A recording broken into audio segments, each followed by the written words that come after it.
ಶಿಡ್ಲಘಟ್ಟ ನಗರದಲ್ಲಿ ನಿರ್ಮಾಣವಾಗುತ್ತಿರುವ doctor B R. Ambedkar ಭವನವನ್ನು ಮುಂದಿನ ದಿನಗಳಲ್ಲಿ ಡಾಕ್ಟರ್ ಬಿ.ಆರ್. ಅಂಬೇಡ್ಕರ್ ಅಧ್ಯಯನ ಕೇಂದ್ರವನ್ನಾಗಿ ಅಭಿವೃದ್ಧಿಪಡಿಸುವ ಉದ್ದೇಶವಿದೆ ಎಂದು ಶಾಸಕ ಬಿ.ಎನ್. ರವಿಕುಮಾರ್ ಹೇಳಿದರು.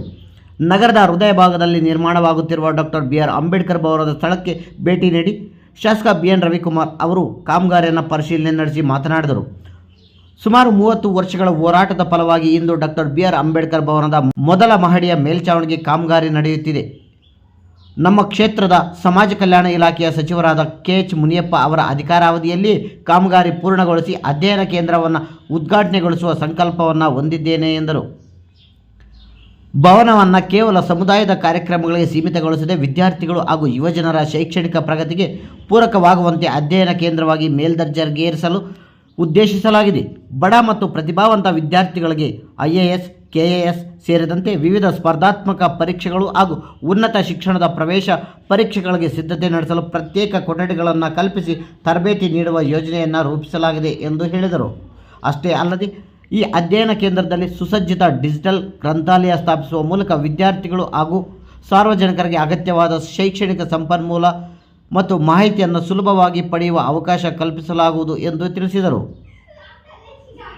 ಇನ್ನು ಈ ಸಂದರ್ಭದಲ್ಲಿ ಚಿಮುಲ್ ನಿರ್ದೇಶಕ ಬಂಕ್ ಮುನಿಯಪ್ಪ, ಕಾರ್ಯನಿರ್ವಹಣಾಧಿಕಾರಿ ಆರ್. ಹೇಮಾವತಿ, ಸಮಾಜ ಕಲ್ಯಾಣ ಇಲಾಖೆಯ ಜಗದೀಶ್, ಮುಖಂಡರಾದ Tadur Raghu, KS. Manjunath, ಚಿಕ್ಕಮುನಿಯಪ್ಪ, Kothnur Lakshmipathi, TV. ಬಚ್ಚರಡ್ಡಿ, SM. Ramesh, Ramachandrappa, ಜಯಪ್ರಭು, Dyavappa ಸೇರಿದಂತೆ ಮತ್ತಿತರರು ಉಪಸ್ಥಿತರಿದ್ದರು.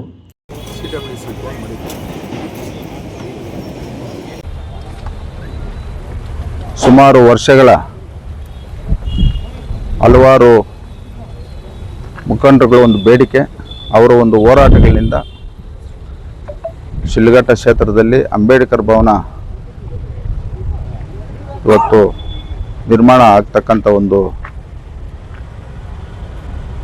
ಸಮಯದಲ್ಲಿ ಇವತ್ತು ನಮ್ಮ ಕ್ಷೇತ್ರದವರು, ನಮ್ಮ KH. ಮುನಿಯಪ್ಪನವರು ಇವತ್ತು ಸಮಾಜ ಕಲ್ಯಾಣ ಇಲಾಖೆ ಸಚಿವರಾಗಿದ್ದಾರೆ. ಏನು ನಾವು ಹಿಂದಿನ ವಾರ ಚಿಂತಾಮಣಿ ಕ್ಷೇತ್ರದಲ್ಲಿ ಅಂಬೇಡ್ಕರ್ ಭವನ ಸುಮಾರು ವರ್ಷಗಳಿಂದ ಮೊನ್ನೆ ಅದೊಂದು ಶಂಕುಸ್ಥಾಪನೆಯನ್ನು ಮಾಡಿದ್ದಾರೆ. ಇದಕ್ಕೆ ಸಂಬಂಧಪಟ್ಟಂತೆ ಉದ್ಘಾಟನೆಯನ್ನು ಮಾಡಿದ್ದಾರೆ. ಇದಕ್ಕೆ ಸಂಬಂಧಪಟ್ಟಂತೆ ನಾವು ಸಚಿವರ ಗಮನಕ್ಕೆ ತಂದು ಇವತ್ತು ಶಿಡ್ಲಘಟ್ಟ ವಿಧಾನಸಭಾ ಕ್ಷೇತ್ರದಲ್ಲಿ ಸಮಾಜ ಕಲ್ಯಾಣ ಇಲಾಖೆ ಸಚಿವರು ಕ್ಷೇತ್ರದಲ್ಲಿ ಇವತ್ತು ಅಂಬೇಡ್ಕರ್ ಭವನ ಏನು ದಿನಾಂಕ ನಾಳೆ 28ನೇ ತಾರೀಕು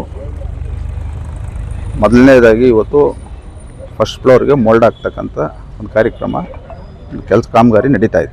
ಅದ್ರಿಗೆ ಸಂಬಂಧಪಟ್ಟಂತೆ ಇವತ್ತು ನಾವೆಲ್ಲ ನಮ್ಮ ಮುಖಂಡರುಗಳು ನಾವು ಇವತ್ತು ಅಂಬೇಡ್ಕರ್ ಭವನದ ಹತ್ರ ಬಂದು ಸ್ಥಳವನ್ನು ವೀಕ್ಷಣೆ ಮಾಡಿ ಆದಷ್ಟು ಬೇಗ ಈ ಭವನದ ಕಾಮಗಾರಿಗಳು ಮುಗಿಬೇಕು.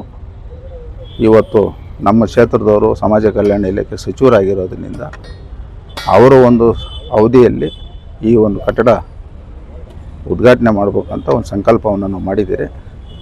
ಇವತ್ತು ಎಲ್ಲರ ಒಂದು ಸಹಕಾರ, ಕ್ಷೇತ್ರದ ಎಲ್ಲ ಇಲಾಖೆ ಅಧಿಕಾರಿಗಳು, ಎಲ್ಲ ನಮ್ಮ ಮುಖಂಡರುಗಳು, ತಾವು ಮಾಧ್ಯಮದ ಸ್ನೇಹಿತರು ಎಲ್ಲರೂ ಸಹಕಾರದಿಂದ ಆದಷ್ಟು ಬೇಗ ಅಂಬೇಡ್ಕರ್ ಭವನವನ್ನು ಉದ್ಘಾಟನೆ ಮಾಡಿಸ್ತಕ್ಕಂಥ ಕೆಲಸ ನಾವು ಪ್ರಾಮಾಣಿಕತೆಯಿಂದ ಮಾಡ್ತೀವಿ.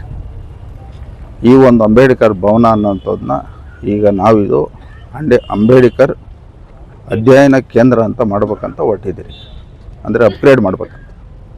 ಅಂಬೇಡ್ಕರ್ ಅಧ್ಯಯನ ಕೇಂದ್ರ. ಬಾಬಾ ಸಾಹೇಬ್ ಅಂಬೇಡ್ಕರ್ ಅವರು ಇವತ್ತು ಈ ದೇಶದಲ್ಲಿ 140 ಕೋಟಿ ಜನಕ್ಕೆ ಮತ ಹಾಕ್ತಕ್ಕಂಥ ಕೊಡಿಸಿರ್ತಕ್ಕಂಥವ್ರು. ಇವತ್ತು ಎಲ್ಲ ಸರ್ಕಾರಿ ಅಧಿಕಾರಿಗಳು, ಎಲ್ಲ ಜನಪ್ರತಿನಿಧಿಗಳು ಅವರು ಬರ್ತಿರ್ತಕ್ಕಂಥ ಸಂವಿಧಾನ ಅಡಿಯಲ್ಲಿ ಇವತ್ತು ಅವರವರು ಕಾರ್ಯಗಳನ್ನು ಮಾಡ್ತಾಯಿದ್ದಾರೆ. ಅಂಥ ಮಹನೀಯರದ ಒಂದು ಅಧ್ಯಯನ ಕೇಂದ್ರ ಶಿಡ್ಲಘಟ್ಟದಲ್ಲಿ ಮಾಡ್ಬೇಕಂತ ಇವತ್ತು ಹೊರಟಿದ್ದೀರಿ. ಮುಂದಿನ ಪೀಳಿಗೆಗೆ ಒಳ್ಳೆಯದಾಗಬೇಕು.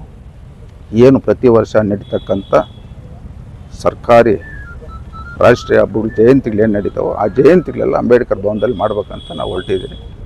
ಮುಂದೆ ಎಲ್ರಿಗೂ ಒಳ್ಳೆಯದಾಗ್ತದೆ ಅಂತ ಹೇಳಿ